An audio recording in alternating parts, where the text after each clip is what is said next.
ఇప్పుడు ఈ senior stage performance చేసిన బాడీ బిల్డర్స్ అనొచ్చు, వీళ్ళు ఉంటారు కదా, కొన్ని సంవత్సరాల నుంచి 25-30 ఇయర్స్ నుంచి ఇదే ఫీల్డ్లో ఉండి ఇంత బాడీలు మెయింటైన్ చేసి మార్కెట్లో ఇంత పేరు సంపాదించుకున్నాం.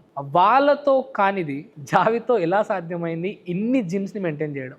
ఒకటే బ్రో, అంటే నా గోల్ ఏంటి, వాళ్ళ గోల్ ఏంటి, అది చాలా తేడా అవుతుంది. ఇప్పుడు ఇందాక మీరు అన్నట్టుగా ప్రతి ఒక్కరికి ఒక ఓనర్ అవ్వాలి, ఒక జిమ్ పెట్టుకోవాలని ఉంటుంది. అందులో 24 అవర్స్ బాడీ బాడీ బాడీ అని లైఫ్ని సాక్రిఫైస్ చేసి స్టెరాయిడ్స్ని తీసుకొని స్టేజ్ పర్ఫార్మెన్స్లు చేసిన వాళ్ళకి ఖచ్చితంగా వాళ్ళు ఒక జిమ్కి ఓనర్ అవ్వాలని ఉంటుంది. ఆబ్వియస్గా ఉంటుంది. అలాంటి వాళ్ళతో సాధ్యంగా అనేది మీతో ఎలా సాధ్యమైంది? ధైర్యం అని చెప్తాను బ్రో నేను. అందరికీ చాలామందికి ఫైనాన్షియల్ సపోర్ట్ ఉన్నా, చేసేవాళ్ళు ఉన్నా కూడా ధైర్యం లేదు.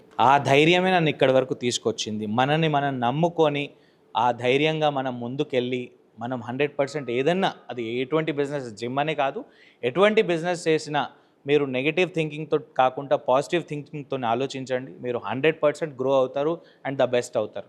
ఆ జనాలలో ఆ ధైర్యమే సరిపోవట్లేదు. సగాల మంది డబ్బులుండి కూడా స్టార్ట్ చేయట్లేదు. ఎంతోమంది ఉన్నారు ఇక్కడ.